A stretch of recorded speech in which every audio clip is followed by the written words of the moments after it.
เคนะฮอตแล้วมันจะเป็นเขื่อนเนาะแบบเขื่อนเก็บน้ำเบิ่งที่มันมีคาเฟ่มีอย่างเนาะเป็นสวนสาธารณะที่อ้อมเขื่อนเลยโอ้งามอยู่เลยนี่เนาะวิวก็สิประมาณนี้ทั้งหลังนี่เนาะอันเป็นน้ำนี่ก็จะแมนเบิดเลย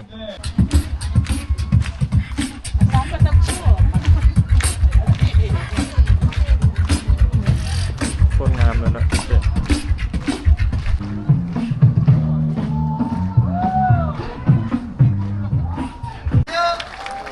โอ้หญ้าโคตรงามเลยอันยองสบายดีสบายดีเดี๋ยวเขาสิไปย่างเลาะเบิ่งว่าเป็นยังไงแคมน้ำเดี๋ยวย่างเลาะแคมน้ำมันเสร็จแล้ว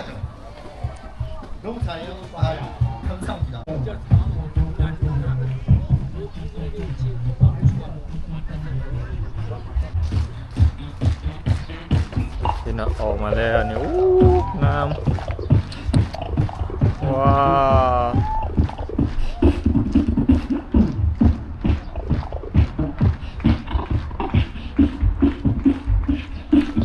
เนาะโคตรงามเลยมันจะเป็นอ่างเก็บน้ำเนาะนี่อันนั้นก็จะเป็นหน้าเขื่อนเนาะอย่างธรรมชาติว้าว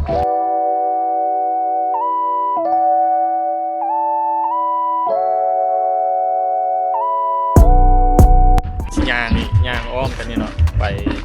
สุดๆเนาะ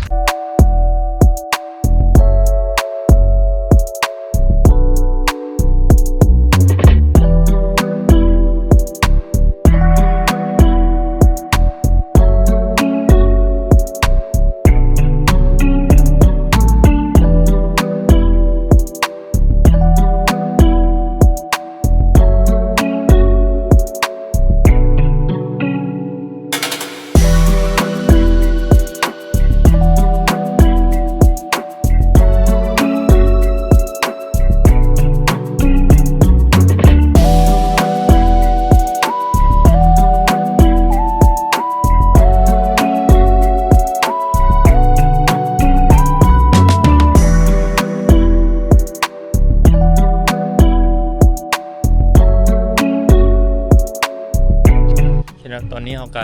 เริ่มหอบแล้วเนาะหลังจากเขายางมาได้ประมาณ10%เนาะนี่อยู่ฝั่งนั้นเห็นปะตัวขาวๆนั่นแหละตัวเขาลงมาเนาะลงจากรถมาเต้นขาวๆเลยเนาะโอเคไปกันต่อทางนี้อีกยาวไกลนี่เนาะอ้อม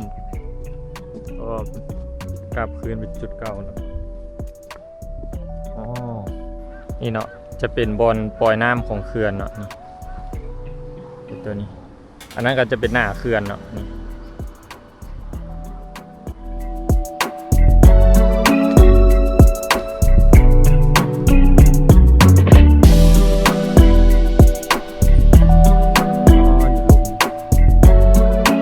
ชิมังเบิดออกไปตัวที่ชิมังยางมาแล้วยางมาฮอดหน้าเขื่อนแล้วเนาะเบิ่งเป็ดจังได๋นี่สิประมาณนี้เขื่อนอันนี้ก็จะเป็นทางรถไฟเนาะหยองสะพานลอย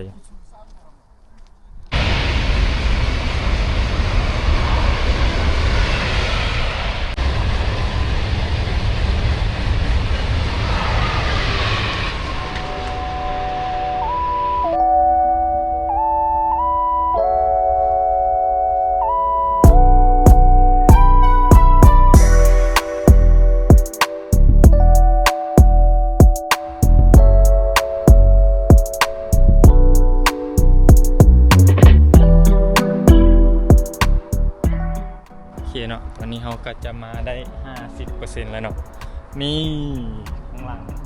เห็นปะตัวขาวๆนี่แหละบอลที่เราลงรถมาซื้อกันเลยเนาะเดี๋ยวเขาชิยางต่อเนาะเป็นยังไงวิวงามเนาะธรรมชาติเบิ่งธรรมชาติแล้วก็เบิ่งน้ำแต่บรรยากาศมันเย็นคักๆแล้วก็เห็นทั้งหลังเท่านี้เนาะมันจะมีรถไฟมาเป็นระยะมันจะขี่กายไปไกลมาตลอด คักวิวนี่คักเนาะมีตังมีอย่างให้นั่งเบิ่งวิวยามแรงคักขนาด คนก็มาหลายเนาะคนเกาหลีก็หลาย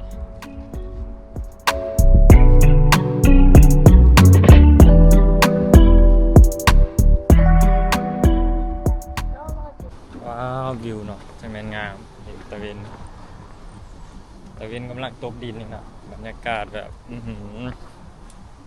สุดๆเลยห้องน้ำเนาะนี่นะเขาเฮ็ดขัวพานกลางน้ำใสๆเนาะใสๆนะเขียวเบิ่งคือมันนั่นเนาะมันบ่ใสเนาะเดี๋ยวลงไปเห็นบ่มันจะดำๆแต่ว่าน้ำมันลึกเนาะน้ำมันลึกก็เลยว่าคือว่าน้ำมันบ่ใสแต่เบิ่งขอบๆน้ำหินบ่ใสวิวหลักล้านโคตรงามโอ้อยู่กลางเนาะมีเป็ดอีกนะเห็นปะเป็ดป่าเนาะเป็ดบ้านเขาเป็นเป็ดบ่แม่นเป็นเลี้ยงเนาะอู้ลอยอยู่กลางน้ำบ่เห็นมีบอลนั่งพักนั่งอย่างนี้เนาะเสื้อชูชีพให้เห็นบ่เด้โอ้ป่าตัวใหญ่เห็นปะนี่โอ้ใหญ่อีหลีเนาะ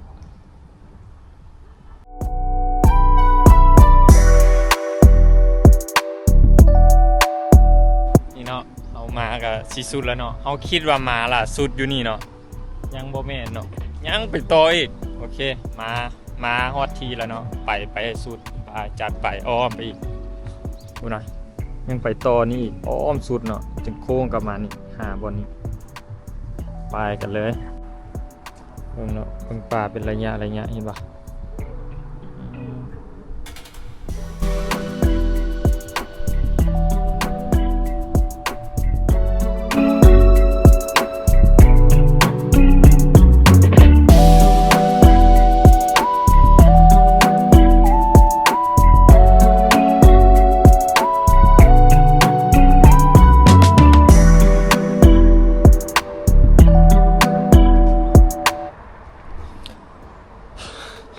โอเคเนาะเอายางมานี่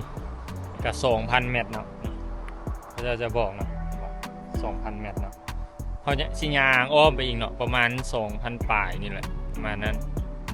รวมที่เอายางมาเนาะโอเคสิประมาณนี้เอายางมาแถวแคมป์เขื่อนนี่เนาะเขาจะปลูกดอกไม้ปลูกอย่างเนาะอย่างนี้พวกงามไปเบิ่งกันเลยเป็นยังไงว้าวโคตรงามก็จะเป็นแบบนางอยู่ทางนี้เนาะสนามนี่เนาะสวยงามดอกไม้ดอกงาม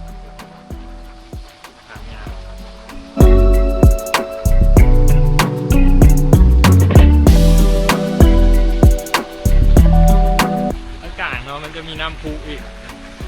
บนน้ำพุ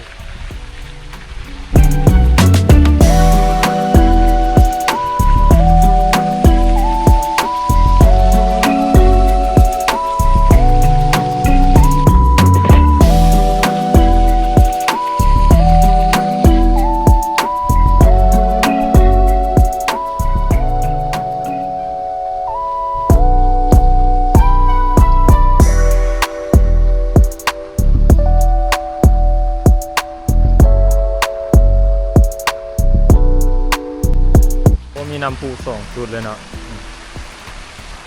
ว้าว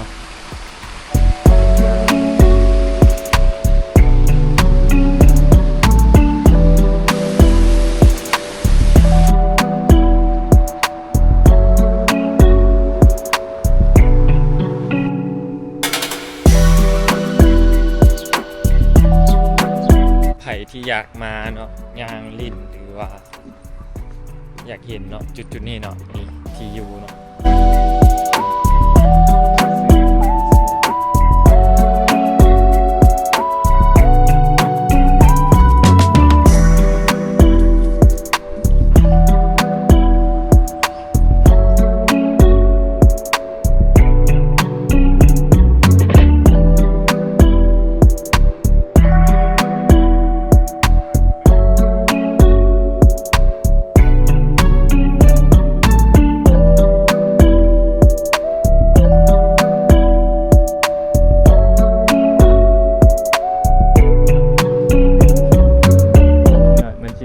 อาหารอยู่นี่สามารถมานั่งกินข้าวชมวิวนี่เลยอุ้ยเห็นตัวอย่างนี้นะเห็นปะ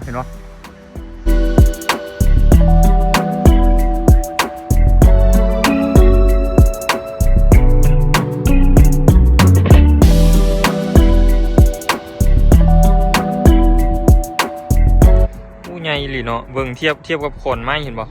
เทียบกับต้นไม้นะอ๋อตัวบักใหญ่เนาะเบิ่งวิวนี่เนาะมันจะเป็นน้ำจืดเนาะอยู่นี่มันจะเป็นอ่างเก็บน้ำ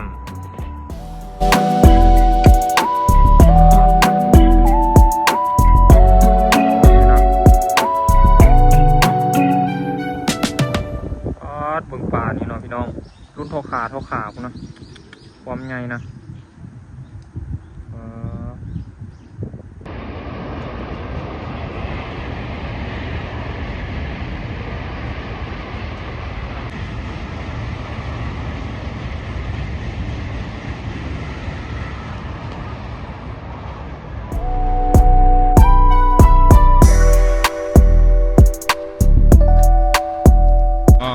ในที่สุดเราก็มาครบรอบแล้ว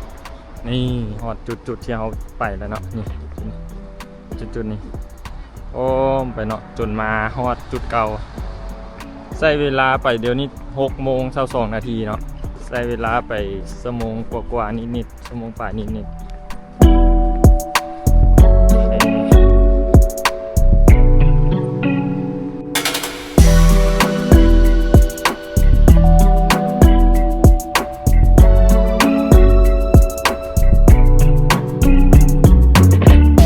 สำหรับคลิปนี้ก็สิประมาณนี้เนาะเดี๋ยวเราไปบอนใหม่เดี๋ยวเราถ่ายเบิ่งเนาะเป็นจังได